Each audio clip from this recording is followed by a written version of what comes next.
Hello and welcome to the Film Angle, or should I say the Ghibli Angle, the series where I introduce Alex to the wonderful world of Studio Ghibli and the creative genius of Hayao Miyazaki. This week we are diving into Alex Porco Rosso, uh, Porco Rosso. the one that Alex just loves to make fun of me all the time for the famous blurb in the background that says Miyazaki's Casablanca. Yes, Um, and yes, then the front cover is just a pig doing that. yes. So, And do you know what? It uh, took me a minute as well to realize that the translation of Porco Rosso directly just means red pig, Crimson Pig, yeah, crimson pig. yeah, But Rosso in Italian is just red, right? yeah, Yeah, so pig red. red pig. Red pig. I've been um, intrigued by this one. I've been intrigued. Intrigued. So, like, when you say intrigued, did you like have an expectation of like? Did you think this was just going to be very light fare, or were you like, okay, I don't know what to expect from Miyazaki at this point because I do think his movies are typically quite big and epic, Mm. and like he doesn't really attach himself to a project unless he's going to be, it's going to be a big movie. Yeah, that's true. I guess I kind of went in just not fully knowing what I was expecting because I feel like I'm in a place now. This is my 10th Ghibli film, by the way. Congratulations. Thank you very, thank I'm you, happy thank for you, you. thank you. So I now realize that I do not know what to expect Yeah. from a Ghibli film. Obviously, there are some elements that kind of weave in and out of all of them in certain ways. Some elements are dropped and picked up and whatnot between films. But Yeah. yeah, I was just like, okay, another one, bring it on. I've been pleasantly surprised by a lot of these. But would you say that this probably was a smaller So Ghibli film in terms of kind of like in terms of the actual focus of the story? Because I guess for me that kind of surprised me. I was expecting something maybe a little bit more. I don't want to say epic, but yeah, it's very because simple. the flying scenes are great, but Oh, like in terms of its focus, it's quite a simple narrative. One might yeah, say. it's a very simple narrative, really. Well, I think it's fair to say that the lore behind this movie it hasn't got much, but it was originally designed to be a short film. In the early Mm, '90s, it was commissioned to Studio Ghibli and Miyazaki by Japan Airlines, and it was supposed to be a sort of like an in-flight movie promo, but then it became this much bigger thing. Um, well, actually, whenever the film was finished, it was still their promo film that they showed in flight. But it was we we want our passengers to watch lots of planes being shot down before we take off. yeah, yeah, but not for like. Well, I guess there is a bit of mechanical failure, but these are old planes in the 1920s, so like it's a different time. Yeah, they Um, kind of and they do float as well. oh, they float too They float. They're boat sometimes. planes essentially.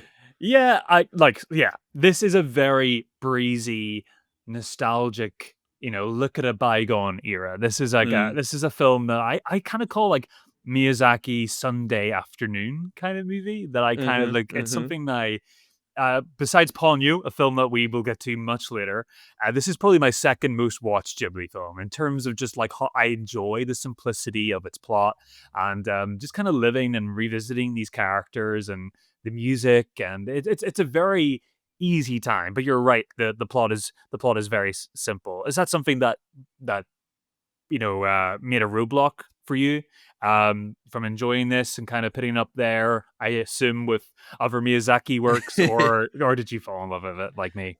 Uh, do you know what, Chris? I don't want to disappoint, but I would It's say okay. It's okay. I would say I probably didn't fall in love with it. Yeah. I did really like it. I did really like it. But I think there are elements of it that it touches on, and maybe you're right. Maybe you're right that the narrative is maybe a slight roadblock. In terms of some of the stuff. So obviously the main plot is pig has plane breaks, fix the plane, and Oh, have this. oh, come No, I'm on. being very I'm being very Oh yeah. like I'm being facetious. Like there's more around it, but I just mean like, and then obviously there's the jewel. at the end, and then there's like these other little things around it, and it was the things around that main plot that were more interesting to me, especially when we kind of like dabbled a little bit into the like the rise of fascism in Italy in Yep. that kind of post World War One, and how a world war has like physically affected our main character, Yep. turning him into a pig.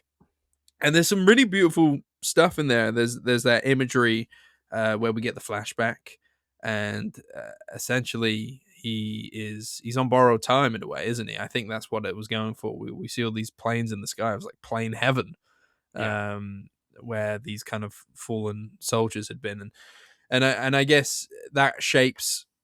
What is the pig called again? Is it Marco? Marco. Yeah. Yeah, that's it. The pig. I feel bad. Mark. Yep. I feel like I'm being rude to him. I guess that kind of shapes Marco's worldview and the way he's kind of caught in between a changing period and his own kind of like, I just want to be this independent person, a bounty hunter for hire. I don't want to take sides. But obviously, as we know, we're kind of throttling towards World War II, and at some point, he's gonna have to take a side. Mm. So like all that stuff I found really interesting, and it kind of left me wanting a little bit more there. Like I almost like the film ends and I was like, that was like felt like one of the quickest Ghibli films we've seen on Yeah. this list. And I was like, there's about half an hour more story there that I want to see, that I think would have like fulfilled me a little bit more. But yeah. And I also, I don't want to just shout negatives all the time. I don't like that the duel was not as good as I thought it was going to be. I would have liked to see, the whole thing be in planes. And does that make me sound like a child? But I Oh, didn't like the fact that they the just fist kind of, fight at the it end. just turns into a punching match I at the love end. the fist And I fight. didn't It's think, so funny. it's funny, but like, did you feel Marco won that? I didn't. Oh, like it feels like, it feels like Curtis, the American pilot, was 60% landing those punches more. But Yeah, it he was. just got up faster. He was like, okay. I guess we do want to kind of like, before, I haven't got one little paragraph that will just boringly wrap up, why I like this film. Yeah, yeah, And yeah. like try to convince you. Like, I guess we can kind of like go through scenes in a way and kind Yeah. of come out somewhere in the middle. 100%. I don't want to say I disliked it though. I did like it. I No, just it's no. it just, yeah, I guess there's an element of me knowing that this was one of your favorites. Yeah, you know what? Unapologetically, it is one of my Yeah, favorites. yeah, yeah. Which is fine. But now I'm even more intrigued. Like, Hmm. have I missed something? Am I not? Am I reading it differently? Or Well, am I? yeah. Or do we just like different things?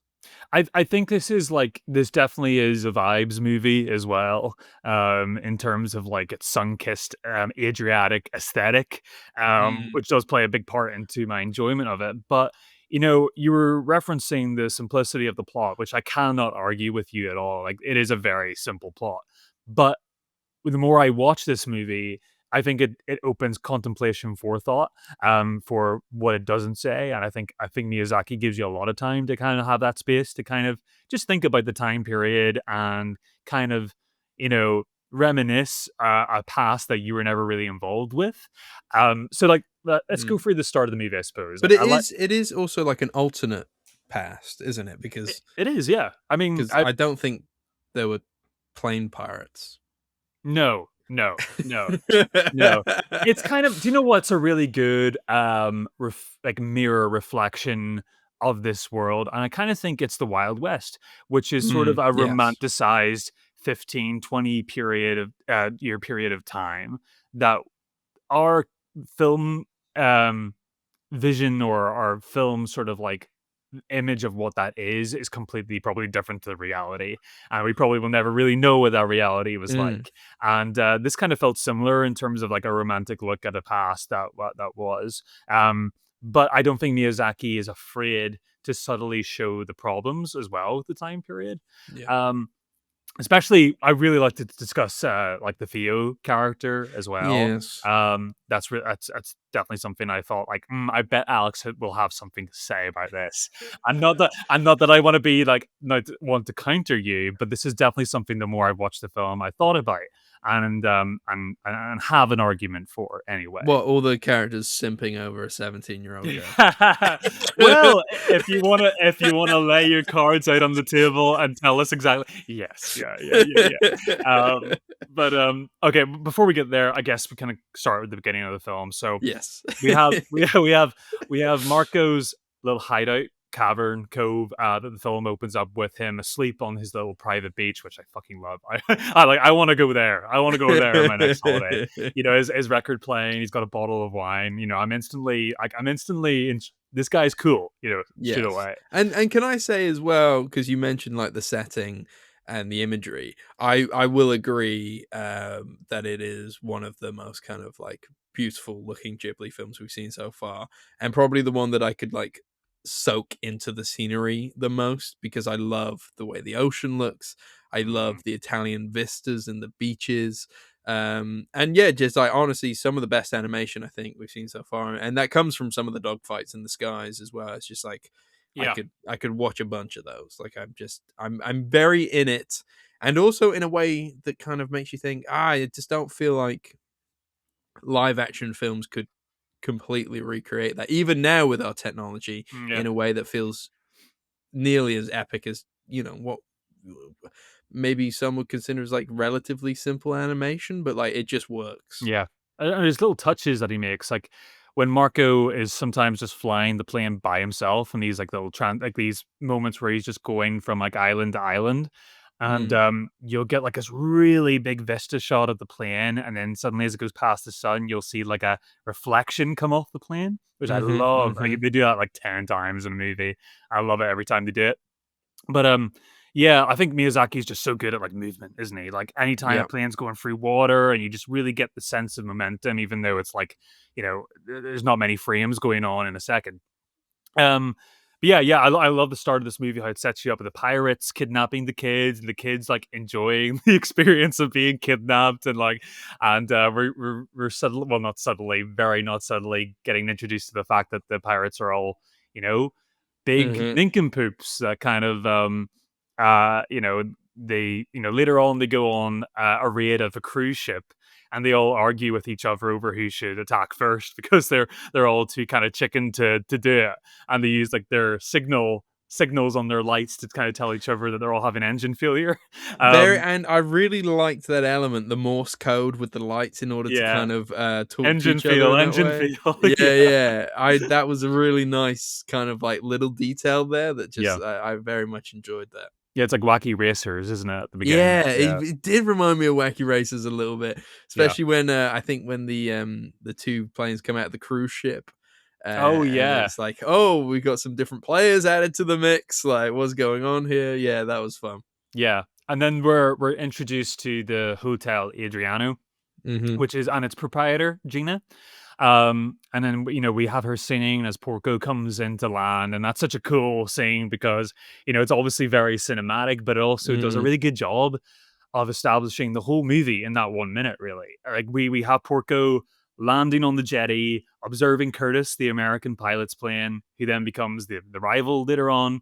We're introduced to the pirates and their scheming yeah. community, but most of all during Gina's singing, which is really cool. And it's this moment where enemies are having this time to stop and be civil and with one another, and it's just and Yes. just to exist in a really lovely moment.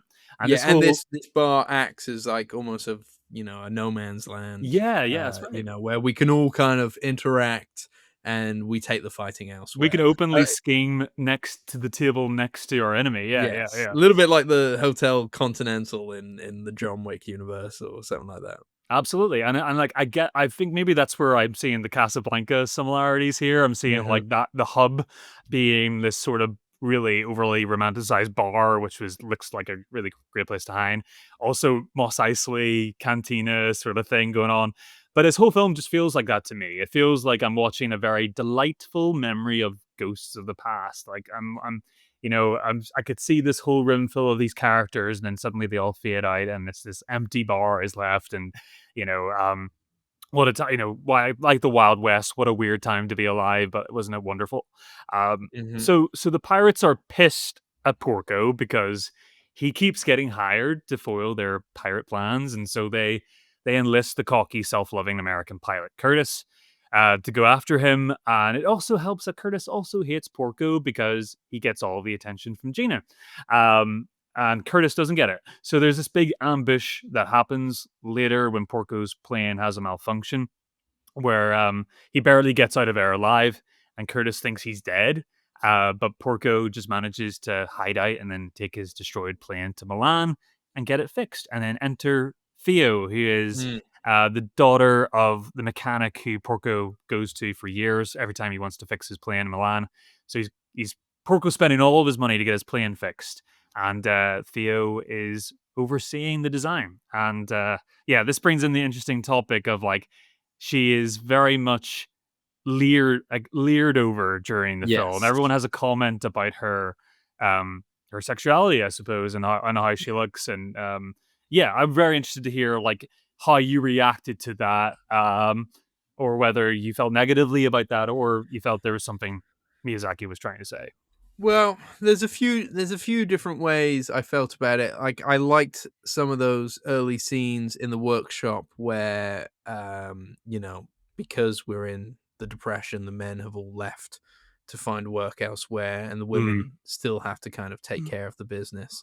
And, even Marco himself is kind of like unsure as to whether her age, her gender, all this kind of stuff means that she's up for the job of repairing his plane. And obviously, she and a whole group of women are able to kind of turn Yeah, this around, and that's a nice message. That's a nice message. But then you get Theo, who is like you said, is constantly lured over. She's seen as like a prize, but I guess there's an element of like the characters are underestimating her as well. yeah, But yeah, it does make you feel a little bit strange because she's only 17, and obviously presented as very childlike in the animation style. So it's very interesting. That being said, there's a lot of like cultural differences, especially in Japan. Like part of me was just like, I want to find out more about Japan's like age of consent and stuff like that, and it's very different. I was surprised. Only like prior up to like a few years ago, the age of consent in Japan was 13.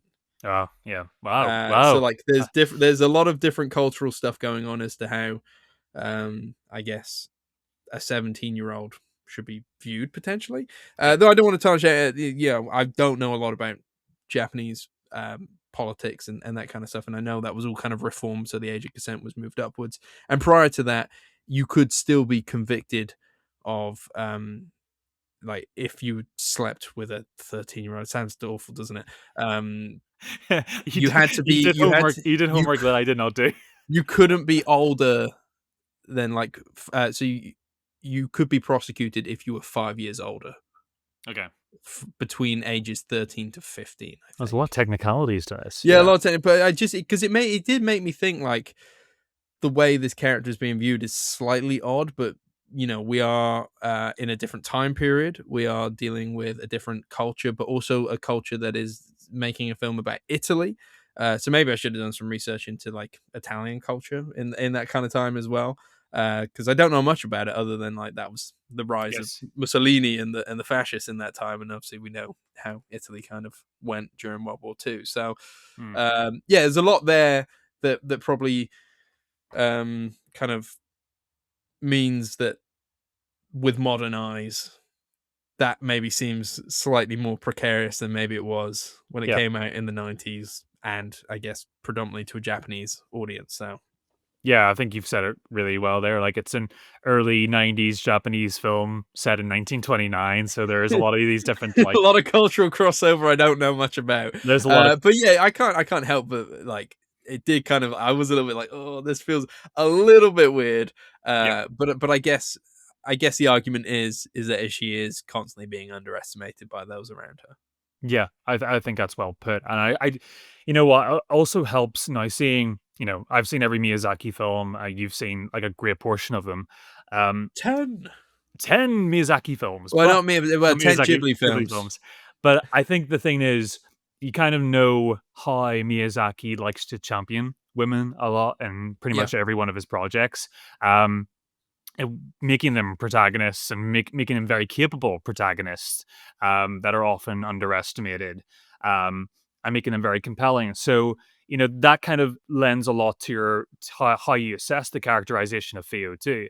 I also don't think he's ever glamorizing the men's behavior Yes, of it it ever. is embarrassing, isn't it, in a way? I think so. I think so. Yeah. It's always embarrassing, a little bit pathetic, and even the way she's dressed is very is there to not be sexualized. She's wearing kind of these goofy clown shoes, and she's dressed like she's dressed like one of the guys, just kind of, um, you know, dressed like an architect, basically. Yes. Which is funny, and yeah, and you're right. I don't think that. That the intention there is to really see her in this way. For me, as much as I like Theo, is it Gia at the bar? Yeah.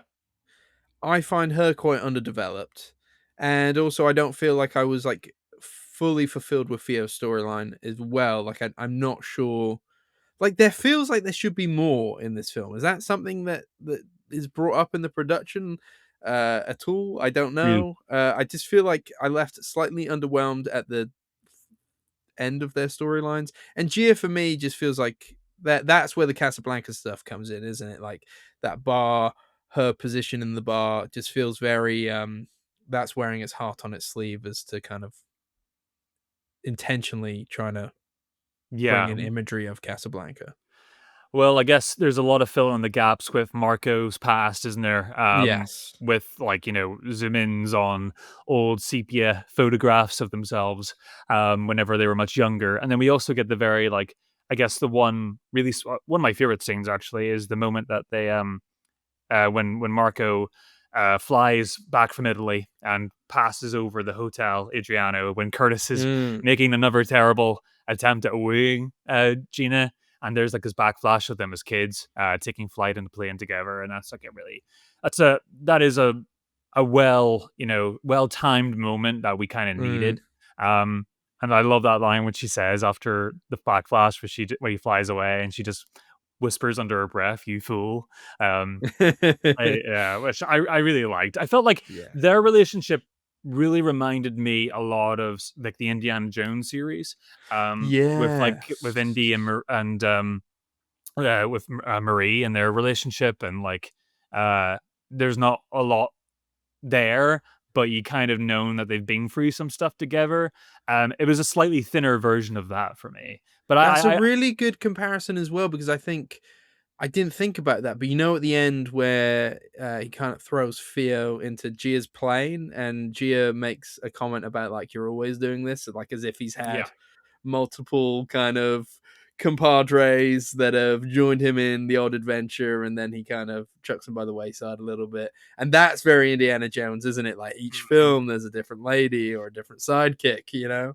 Yeah, I guess it really just depends on how much you absorb into this world a little bit. Because I think I really do enjoy the space to kind of think Mm. and process and maybe conjure up my own stories as well. Because I feel like this time period that it's set in, this romanticized time period, it does feel otherworldly in a way. It Yeah, does yeah, yeah, it yeah. doesn't feel like reality. So it does feel like you're just spending some time with ghosts and reminiscing about a time period that may not even existed, but Hmm, you're getting a hmm. memory, like you're getting a fictionalized memory. It's almost like your grandpa sitting you down and telling you a story over the fire, and like how and and you're almost filling in these spaces yourself episodically, of what Marco's past was, and the whole magic behind it of him turning into a pig. You know, where does that come from? That is never really explained. So Yes. the film almost feels allegorical at time. It feels almost like a sort of like little water painting that you can't really kind of get your hands onto, but you're like, oh, like, isn't it nice to kind of remember that maybe there was a time between the First World War and the Second World War in this tiny portion of the world where there was sort of this outlaw community that was kind of sort of oddly sweet in a really, even the villains aren't very villainous. They're very Mm. they're inept, and they're likable in a strange way. Yes. Yeah, yeah, yeah. Everybody's likable. Even Curtis is annoying and irritating, but like, he plays a role in this world, Everybody does, and at the Yeah. end of the day, they're all conversing on this island at the end to watch two idiots beat the shit out of each other, and and the skedaddle at the end, and what was it all for? But it was a thing that happened years ago, and wasn't that something? And that's kind of like Yeah. the feeling I get at this movie. It feels like the first kind of Ghibli film that could have been serialized in a way. Yeah, it's Like kind of like we Lupin like the I Third, feel isn't it? like there are adventures of Porco Rosso yet to come. This doesn't feel like the only moment in his life. Did it remind you of Uh, Castle of Cagliostro in a way, where it was like we have characters coming in that like obviously have a rapport with this guy before, and mm, like, oh, I get that this was a movie from a TV show, but like I guess I'm okay with just the movie, but there's more you can give me. yeah, Yeah. like you could definitely have like. I don't believe this wasn't based on a TV show, was it at all? No, no, this is No, like no. an original thing. But Yeah. you could see, somebody else going, "All right, what's the next Porco Rosso? Yeah. Is it a full blown series? Is it a sequel?" And I appreciate Ghibli doesn't work in that way, but this definitely feels like the one where I'm like, I feel like there's more to come, and I would be happy to watch it, even though I'm still, somewhat happy with this film. But like, Go. there was definitely more. Like, clearly the characters were interesting enough to leave me wanting more, which is great, right? It That's wasn't something. like I didn't feel fulfilled, and also I never want to see a Porco Rosso ever again. I was kind of like, I need Porco Rosso too. I need Porco Rosso the series. I want to know more. He's cool. Like I love when he first comes into the hotel the first time, and he's just like smoking a cigarette, and he's got his Yeah, hands in his pockets as he walks down the stairs. He's sitting in the corner in his private little room where he's just having like a piece of fish and like a bowl of white wine, and he just looks like it's like I'm watching the pig in the human world. I'm like, why is this guy the coolest person I've ever seen? There's something to it. Are you would you wrestle with going back and watching the English dub because Michael Keaton plays Marco in that version. I think if I was to put it on again, I'd definitely be up for it. I'm not. Yeah, I'm not you're dying some to put it on again. Not in the way that when I watched Only yesterday, I was like, I want to see this and how this reinterpreted. translates. Yeah, But I can say, I can kind of see where this would work with, English voices as well. yeah. I Yeah, personally, because it's it's not very one of my cartoony in a favorites. way. One of his more like full blown, like it's got the tropes and stuff of a cartoon, Oh yeah, yeah. a Especially the serialized pirates. cartoon. It's very Yeah. playful. I'd say it's one of my favorite Joe Hisashi scores as well. Mm. Something about it again is nostalgic and like perfectly captures the world, but it kind of reminded me a lot of Ennio Morricone's Cinema Paradiso score at times. Okay. Just very delightful, very romantic and pleasant to listen to. A lot of like Italian instrumentals kind of going on. Mhm, Um, mhm. I definitely, especially during the Milan course of events, when the women are all coming in to help with the construction of the plane and like the comedic factor behind that, but also the scene where he meets up with an old friend in the cinema, and Yes. they're watching this old, well, fictionalized old film of like a I think it's a is it a pig in a plane actually? Funny It enough? is, Yeah, and for a minute I thought, "Oh, is this the backstory playing out in the background?" I wasn't yeah, sure. Did get one of the best lines in the film though, where, he says something like, "I'd rather be a pig than a fascist," which I yeah, thought was quite funny. yeah. There's some great lines like that, but you're right. Every great moment is a tease, and I guess I do like a film that leaves me wanting more, and I guess Yeah. on that basis, Porco Rosso delivers. But I appreciate that it might not be one you might not ever return to again, but it is one that does serve well whenever you do. Yeah. Um, English dub, I don't know, man. A lot of people big it up because it's got the prowess of. Oh, I thought you were actively recommending it to me. No, I'm just interested to see if you ever get round to it, what you think of it. I kind of Yeah. rubbed up against it the wrong way. Um, Oh. Also, I find it too like animated. I find it too. It's something about the Japanese version, which is weird anyway, because you're watching a subtitled Japanese movie about people living in the Adriatic in multiple cultural sort of dialogues going on too. So there's a lot of dilution going on there, but somehow it really works. But the English dub, especially with the Theo stuff, I feel that they failed to make that translate in a way that doesn't feel icky. Mm. I feel like they rubbed up a lot against that. problem a lot more. Um, Interesting. and but it's got some great voice actors. I forget her name. Who voices Meg in Hercules, the Disney animated version. Oh, yes. Yeah, yeah, yeah. She's Gina in this, and she's really good at that. And she does Yeah, her own singing in it yeah, too. But yeah, I like this version. I like Marco kind of play down a little bit. Like he never really raises his vocal cords much in this movie. He's very yeah. like steady and cool, where Michael Keaton does like big him up a little bit more. It's a taste thing, but I like this movie a little bit more like subtle because the dialogue isn't very subtle. Um, Gotcha. so, but yeah, but each to their own. There are some movies I feel like just translate better to that than others, right? Sure. Um, but yeah, no, like I I I I list a lot of things I like about this film that are very aesthetically vain. I will say they're aesthetically vain and musically vain, but I do find there's a bit of a spirit to this movie. There's a bit of a Mm, soul, and I love playing around with it and watching it when I watch it. I feel it's very playful and gives me a lot of space to evoke my own sort of romanticism onto it. So that's where I come from. I love Porco Rosso because of those reasons, and I kind of suspected I didn't think this would be your favorite. oh, Um, really? Interesting. no, I didn't think this would be your favorite because of its simplicity. It's I'm a very much a complex vibes guy. movie. I'm a complex You're a guy, you know? complex guy. Nah, no, you need a good meaty plot to latch onto, and I appreciate that. But yeah, I love this movie, man. I love Marco. I love flying pigs.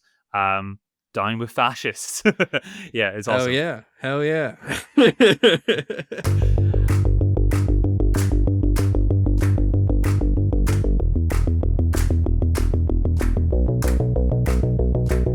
We kind of shook it up this week. We usually do quizzes on the show. Yes. I'm going to ask Alex what his favorite cut of pork is. I didn't think there was any really good ideas that came to mind. So, actually, Alex, you came up with a really good idea, so I'm not going to steal it from you. It was to rank our top three favorite films. Well, pigs in films and movies. Yeah, our top 3 favorite movie pigs. And like, there's surprisingly a lot more pigs in movies than I remember when I start to think about it and rattle off my brain. So actually, it was kind of hard to rattle It's them down. Yeah. it's funny, isn't it? Yeah, it is funny. Yeah, it kind of I think the image of obviously the pig and the plane on the front of that cover has obviously stuck with me. I just thought it was a funny image. But yeah, there's been a lot of movie pigs. Mm. So yeah, Ghibli trivia out the window this week. And yeah, top 3 favorite movie So pigs, which sounds funny in itself. I expect you have like a full essay of notes written for every one of them and like a deep dive into why you chose Piglet the pig. Yeah. Absolutely not. That is funny you say that, but yeah. Well, we can breeze through this. Some of these films I haven't seen in a long time, so Oh it's wow. difficult to say. But yeah, what you reckon? Go 3-1? Yeah, let's go 3-1. I don't even know if I can rank them. I'm not gonna. I'm not gonna say. I'm not gonna rank. I don't feel super passionately about the topic to like rank these guys. So I'm just We're gonna an like. authority on movie picks. I'm just gonna throw out three pigs that I like in movies. Yeah, Yeah. but I loosely rank them. Go on. Oh, do you want me to go first? Okay, I'm gonna go. Look, I feel like this is gonna be our one that crosses over. Go on. We're both big Muppets fans. I'm going for Miss Piggy. Miss Yeah. Piggy, come on. Um, the Queen herself. Every time, like, I think she's the Muppets character line for line that makes me laugh the most. I Yeah. think I've everything that comes out. Like, I watched a compilation the other day of Miss Piggy that Lauren showed me of like her being on talk shows and just being really sassy and just like I just know I like her attitude. It makes me laugh a lot. When I saw the Muppets ride, was a Muppets 3D in Disney World, and like she has this scene where the camera comes down. It's like a Disney musical, and she's singing by a lake, and the cameraman keeps making her look bad, so she keeps kicking him every time she sings the odd line, and it's so good. Yeah, I love Miss Piggy. I know you love Miss Piggy too. She's Yeah, got to I be. do. She's actually my number 2. She's my Oh, number 2 oh, on so the you ranked list. them. You did rank I'm ranking. them. Yeah, no, and do you know what? She's my number 2. Like you say, she's a massive part of the Muppets. Actually, as a child, I didn't like Miss Piggy that much. I found her quite irritating, which I understand is like part of the character. But yeah, I guess as a child that like just didn't work for me. She kind of annoyed me a little bit. But I think as I've gotten older, I've understood the joke a bit more and understood the nuance with Miss Piggy. That's the So Muppets. therefore, That's the Muppets in general, though, right? Like, yeah, yeah. exactly.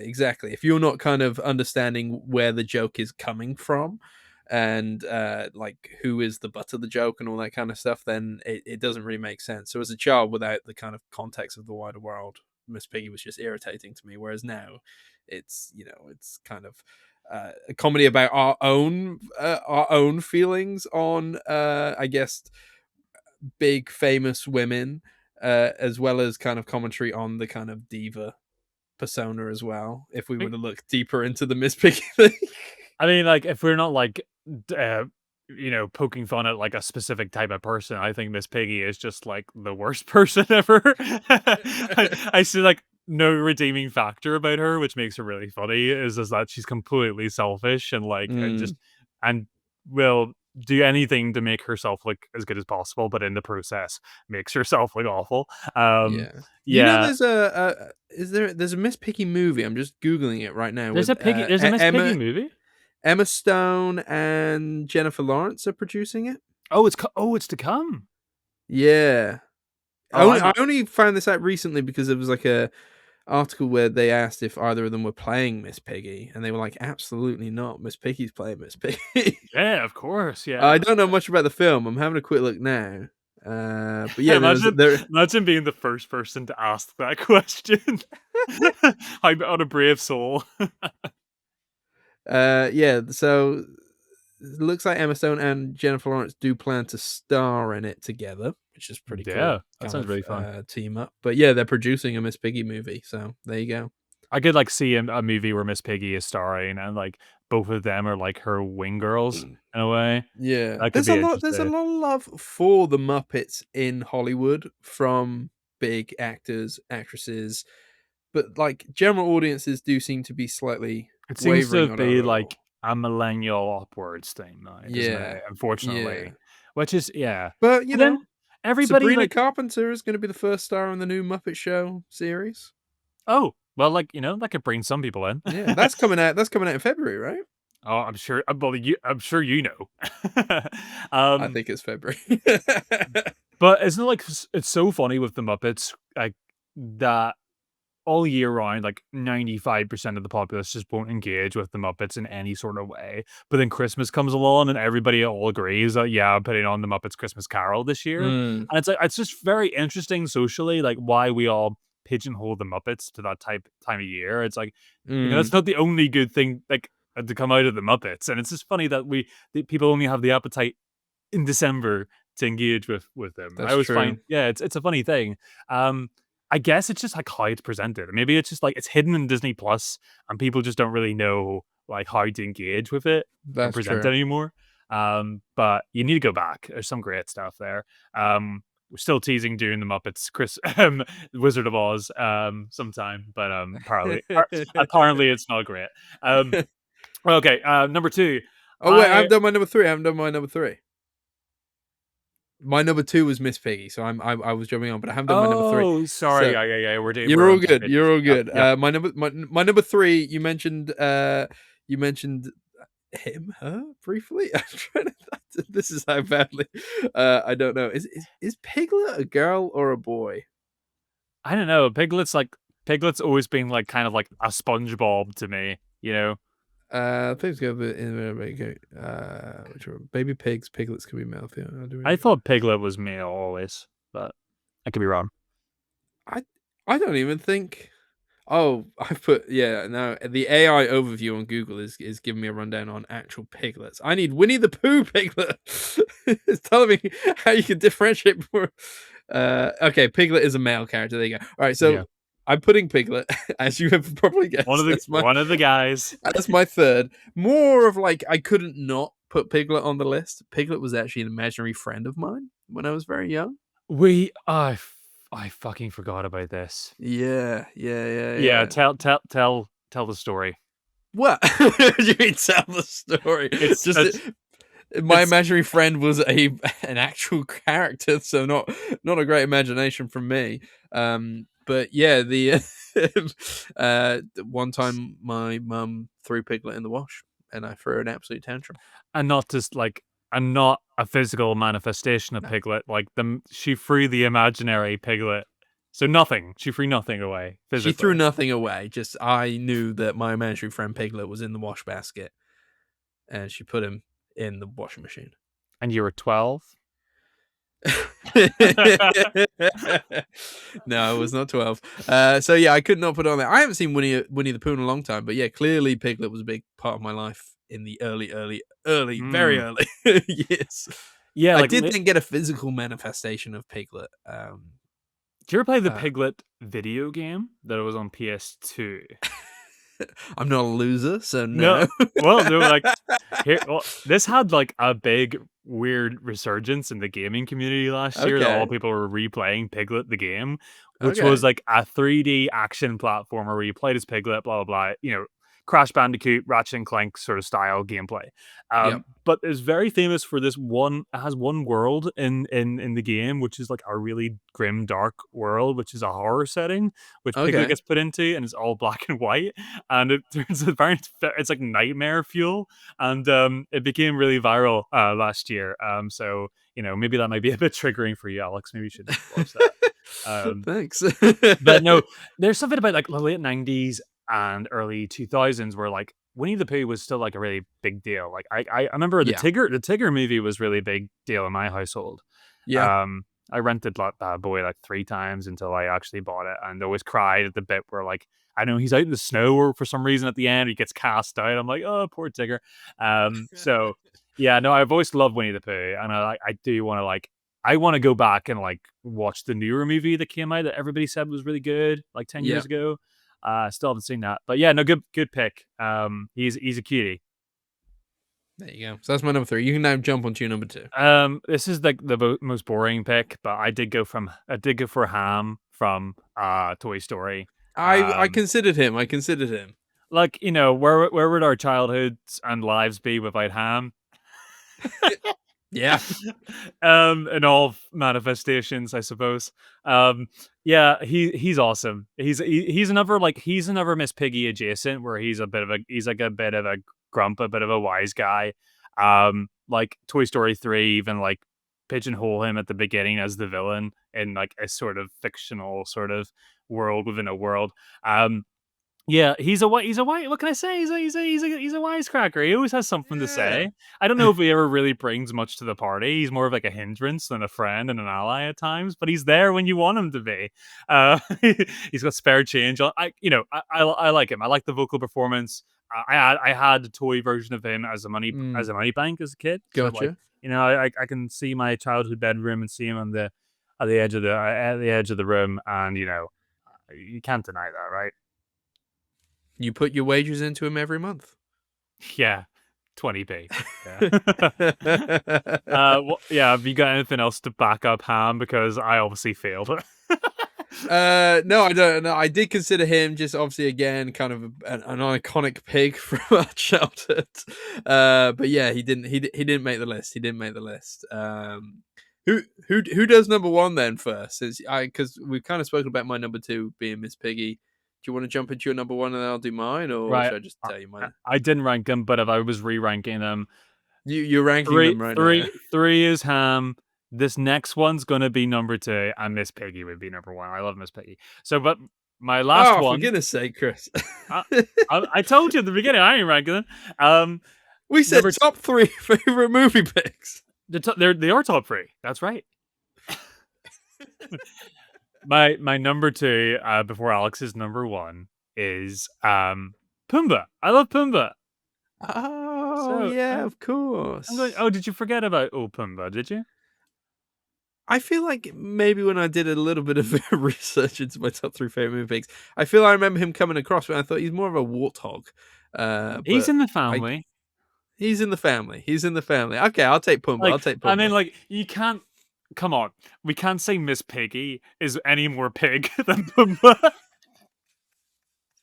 or It's Ham. fair- Ham's a I toy. can't, I can't argue with your logic here. I can't argue with it. Um, That's fair. That's very fair. if anything, he's the most pig. He's the most pig. You're right. You're right. I love Pumbaa. I love Pumbaa. I love Pumbaa. I mean, I'm not as Wait, where attached. does he come in your list? He's number two. He's He's number straight two. down the Okay. middle. Yeah. Okay. Good. Yeah, not as big a part of my adult life than my childhood. Yeah. I love The Lion King growing up. Still like it now, not as much. But I was a big Disney Channel kid, and I loved the Timon and Pumbaa show growing up. Yeah. Yeah. And Yeah. I Yeah. watched every episode. I had them recorded on my VHS set to watch over and over again. And I liked him because he's a big, he's a big softy, and he's a bit of a fumbly, clumsy idiot. And I kind of like enjoy that. He saves the day always at the end of the Mm. day. He always Do you like got the yeah. Do you like the Seth Rogen Pumbaa? Uh, why? Why did you have to bring the conversation down? I just wondered. if you No, I liked mean, his. like, I guess He's a good voice cast for it. yeah, I guess he gets the job done, and he's like the first thing that comes to mind if you were going to recast Pumbaa. But that movie, I have no feelings towards. Right? Have you Mm. like that remake is like Yeah. whatever. I've not watched the Barry Jenkins one yet. People like that more, I think. I think so. I saw a bit of it. Well, I didn't. I saw it from afar on a plane. I saw somebody else watching it, so you can kind of get a sense of like, oh, that's what they're doing with the story. Yeah. So I was just like, I've not. There was nothing there that I saw from 2 rows down on the back of a plane, thinking I kind of want to catch up with that. I was like, oh, okay, that's what they're doing. Part of Also, the it did just look like an animated film. It didn't look like a photorealistic film. I feel like they kind of like less marketed themselves on that the second time round, right? I feel like Yeah. he was going for a bit more of an animated approach, but whatever. No one he cares about those movies. I'm Yeah. sure somebody Sorry. does. Even though they make like $1 billion, whatever. Yeah. So Pumbaa, I love him. Like I love him getting stuck in things. That was always like a Yeah. big memory of him. Like every episode of Timon and Pumbaa, he was getting his head stuck up of his, his big jolly bum sticking out the other end, and like, that's funny. Yeah. Yeah, and it's the classic dichotomy thing of him, the odd couple, him and Timon. Timon's the wisecracking, and pseudo intellectual. He's really not that smart.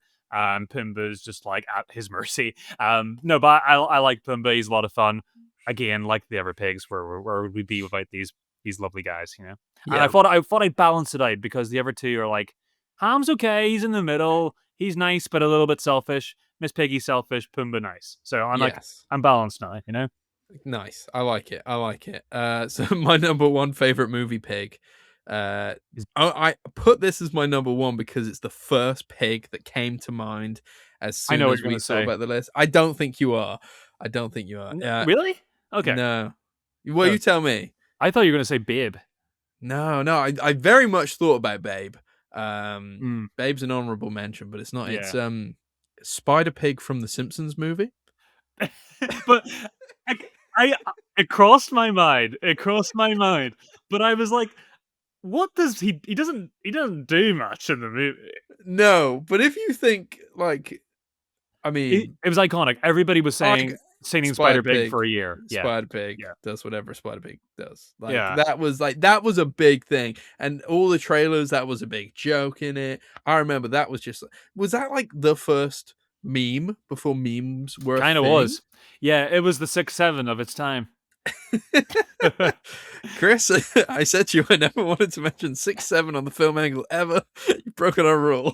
Sorry. Well, yeah. Francis is out. I mean, part of me obviously thought to go like Peter Porker, Spider Pig. Yeah, I'm like, when I see Peter Porker, I'm like, yeah, I've had enough Peter Porker. Yeah, I do. I have him. I think probably in the attic or the loft as a Spider Funko Pig. Pop somewhere. Yeah, but yeah, Spider Pig, the original Spider Pig. He's also a from the Simpsons movie. Harry Plopper as well, isn't he? Yeah, Harry Plopper's not a pig, is he? No, like Homer dresses him up as Harry Potter at one point and calls him Harry Plopper. Oh, it's been a while since I've seen the Simpsons movie. Excited for Simpsons movie 2? No, I'm Okay. gonna be honest. I love the Simpsons movie. I love the first one, but like I don't know. It seems like weird timing, right? Like, what are we to do with the Simpsons now that our cast is being, you know, Dead. sadly we've lost the voice of Marge. Yeah, yeah. We the quality of the show ever since the film came out, and it was going down before the film, but When it's gone lower and lower and lower, and it feels like it's something that exists just to keep itself running. yeah. And I like, yeah, so, a lot of the soul of Simpsons that 90s Simpsons Mm, I love so much that has that soul seems to be kind of gutted out now, and I don't know. Like, I mean, I'd be happy to be proven wrong. It'd be really cool if there mhm. was a resurgence, but I don't know. It's hard to get excited. What about Fair. you feel? What about you? Yeah, I don't. Yeah, I haven't watched Simpsons in a long time. I was a fan of The Simpsons, but not in a way that I know that you definitely were, and a Mm. few other people I know are massive, massive Simpsons fans. But I like it was like one of those things I liked. But yeah, I never actually saw loads of it. I think so. Yeah, but yeah, You Spider Pig was a big deal. yeah. I think Maybe he'll so make a return. Maybe he'll make a return. I think they have to, but, like, but it'll probably be distasteful. It'll probably be like, "Ah." It'll be Spider Pig doing 6-7. Yeah, doing the floss. Yeah, and you'll definitely be able to play as him in Fortnite. Oh, is he not already, like, a pet in that? He's Who probably already a knows? pet. He's Yeah, gonna be. well, what a tasteful, low highbrow, segment we just did. Yes, I really enjoyed that top three I movie did. picks. I thought it was fun. I thought And, that was like, fun. we had only one crossover, which for, like, Yeah, for the canon of pigs in cinema, we did pretty well, I think. there are more pigs than you think, though, isn't there? And that's the takeaway. There are Yeah, more pigs than you think. yeah, 100%, 100%.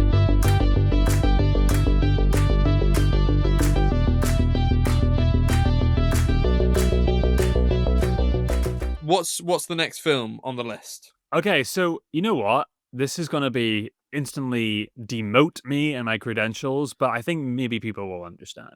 Okay. The next film that we are going to talk about is the only Ghibli film I haven't seen.